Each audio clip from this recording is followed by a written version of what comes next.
You have your thing. Is he fit or isn't he? No, I don't have my thing. We don't. He's the thing. Last night was the fourth Republican debate, and it was stupid. So I have a few clips to get to, and in terms of the context, let's give you some context first before I even get into anything. This is where polling currently sits for the Republican primary. Trump, of course, way out ahead. Of course, Trump was not at the debate. Once again, why would he be? And you have the other few here. So DeSantis still in second place, sitting at 12.7%.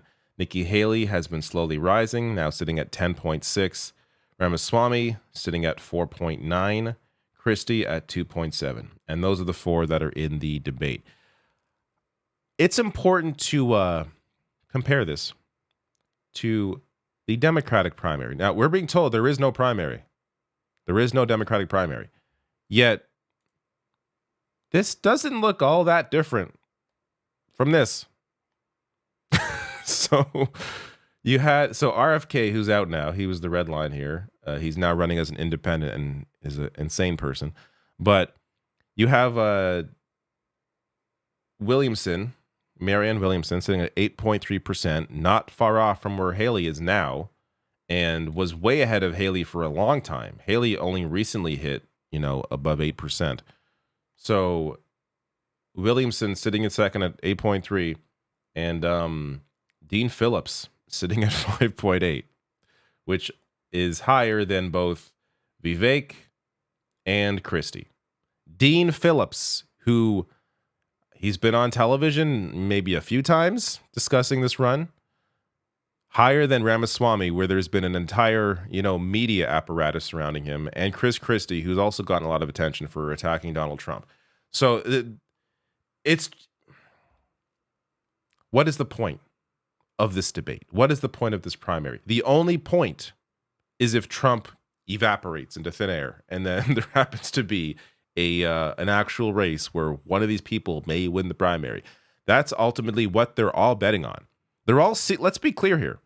All of these people in the race, whether it's, DeSantis or Ramaswamy or Christie or Nikki Haley, they are all hedging on something happening to Donald Trump. So maybe he gets sick, maybe he's in jail, and that prevents him from running, though it appears that may not prevent him from running. But whatever the situation is, that's what they're betting on. That, and of course, selling books and raising their own profile. That's the other side benefit of running for president, is more people know your name after you run. But it is just wild how it's important to note as well how little attention there is on any kind of primary on the Democratic side. So understand Williamson's numbers here. This is with a complete media blackout. This is with no talk of any actual challenge to Biden. No one's pretending in the mainstream press there was a challenge to Joe Biden. They're all completely ignoring Williamson, Dean Phillips, and anyone else in this race. They're completely ignoring their existence. And yet still, Williamson sitting at 8.3%. So imagine if there was actual media coverage around a Democratic primary and Williamson was actually on, on CNN or MSNBC or whatever, and not just on a few times, but like over and over again, like these clowns are every time they're on a debate stage. Imagine there were debates where this race would be. I just find it interesting how this race, the Republican primary race, can be so warped and seem like a bigger thing than it actually is, with all these debates, all this discussion about the next candidate. Meanwhile, this Democratic race really isn't far off, and there's no discussion at all about these candidates.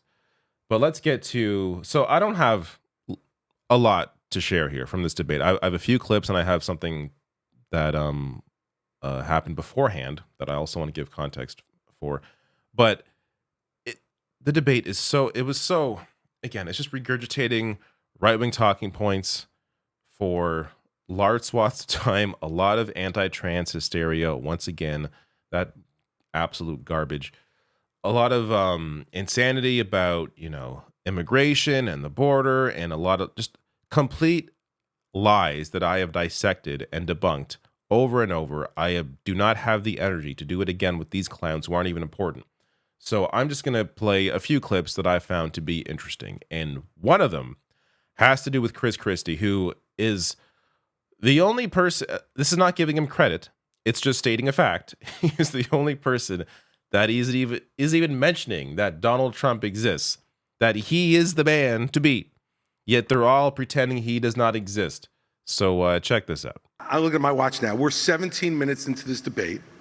And except for your little speech in the beginning, we've had these three acting as if the race is between the four of us. The fifth guy, who doesn't have the guts to show up and stand here, he's the one who, as you just put it, is way ahead in the polls. And yet I've got these three guys who are all seemingly to compete with, Voldemort, he who shall not be named. They don't want to talk about it. The fact is that when you go and you say the truth about somebody who is a dictator, a bully, who has taken shots at everybody, whether they've given him great service or not over time, who dares to disagree with him, then I understand why these three are timid to say anything about it. Maybe it's because they have future aspirations. Maybe those future aspirations are now, or maybe they're 4 years from now. But the fact of the matter is the truth needs to be told. And for us to go 17 minutes without discussing the guy who has all those gaudy numbers you talked about is ridiculous.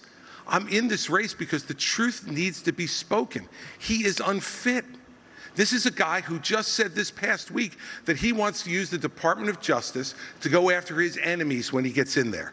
I mean, the fact of the matter is he is unfit to be president, and there is no bigger issue in this race, Megyn, than Donald Trump, and those numbers prove it. Governor Christie, we will be addressing.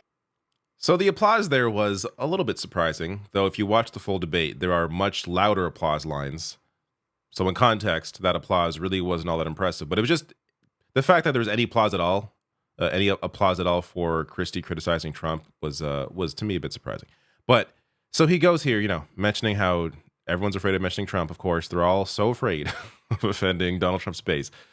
But I can't help but put on my politics hat and think Christie knows exactly what he's doing here. He knows he's not going to win a Republican primary. He's not going to get those Trump voters to vote for him, obviously. During this debate, he advertises the fact that he has a book coming out next year. A book on Ronald Reagan.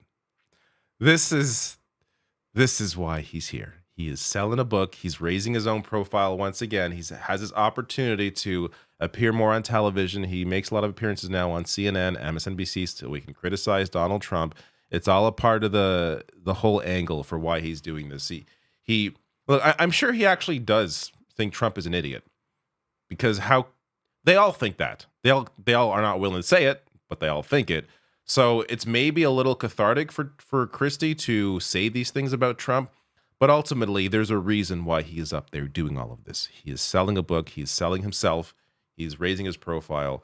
That's why he's there. Now, that said, I want to get to another example of Christie, because this shows you also how much of a weak little man Ron DeSantis is. There is this fight goes on like 3 minutes. I obviously am not going to play the whole thing because we would, I wouldn't say it's boring, but it's not worth 3 minutes. They're fighting here because Ron DeSantis is once again unwilling to criticize Donald Trump. You just don't like. You have your thing. Is he fit or isn't he? No, I don't have my thing. We don't. He's the thing. Is he fit or isn't he? To do You're talking about him being 80 years old. It doesn't mean that somebody couldn't get elected. That's up to the people to decide. DeSantis, let him finish. Governor DeSantis, let him finish. Ron, is he I think we have an opportunity to do something. So, the thing that stood out to me about that exchange, apart from the yelling over each other, is that Christie was much larger on screen, at least for most of that, until they corrected it. Much larger on screen than Ron DeSantis, making Ron DeSantis look even more like a little boy. I can't imagine this moment helped DeSantis in any way. He did look here incredibly weak, as I showed you earlier. Nikki Haley has been steadily rising, very close now to Ron DeSantis, as DeSantis has been steadily dropping since he announced his run. I would not be surprised if Nikki Haley at some point crosses Ron DeSantis and becomes more popular than him and becomes second place. But that also goes to how ridiculous Nikki Haley is. So a lot of them are going after her because, of course, she is, rising in the polls. But Nikki Haley is just as insane as anybody else on that stage. Here's a moment where she discusses TikTok. And it is so dumb that I have to show you this. For every 30 minutes that someone watches TikTok, every day, they become 17% more anti-Semitic, more pro-Hamas based on doing that. What? That is as dumb as anything you will ever hear any Republican politician say, any Republican voter say, anyone say. That is one of the dumbest things I've ever heard in my entire life. Let's do the math on this. Let's say you use TikTok an hour a day for a week. So 17%, 17 times 2, that's an hour. An hour times 7. If you use TikTok an hour a day for a week, you are now 238% anti-Semitic. What is this math? Don't be fooled by Nikki Haley's, kind demeanor. I guess if you have the TV on mute, listen to the garbage she actually spews. Nikki Haley is no different than anyone else on stage. She's just as insane as anyone else there. Completely nuts. So let's also, on that point, get to this. Eddie Glaude shared this recently, but it's from November 15th. Here's something Nikki Haley said, also completely insane. If I become president, we will get out of the Human Rights Council. We would certainly not get back into the Paris Climate Agreement. Would we get out of the UN? We would get out of the World Health Organization. The UN, the only thing is we would defund the UN as much as possible. Nikki Haley is not only stupid, she's also dangerous. This is as dangerous as Donald Trump. And Donald Trump, of course, has other issues why he can be more dangerous for his authoritarianism, his, dictatorship. But I think Nikki Haley would have a better shot at accomplishing these things because she can come off to some people who aren't listening closely as more rational than Donald Trump is. But don't be fooled. Nikki Haley, completely nuts. I want to end on this clip. So this is just for our pure enjoyment because it's Christie really going after Vivek. But again, I'm going to insert my politics mind after the clip here. But it's still a fun clip to watch. And I think those with foreign policy experience, one thing that Joe Biden and Nikki Haley have in common is that neither of them could even state for you 3 provinces in eastern Ukraine that they want to send our troops to actually fight for. This is the fourth debate that you would be voted in the first 20 minutes as the most obnoxious blowhard in America. So shut up for a little while. I'm going to respond to that.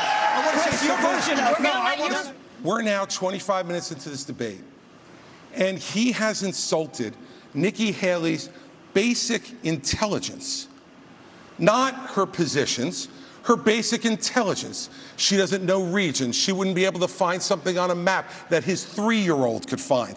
Look, if you want to disagree on issues, that's fine. And Nikki and I disagree on some issues. But I'll tell you this, I've known her for 12 years, which is longer than he's even started to vote in a Republican primary.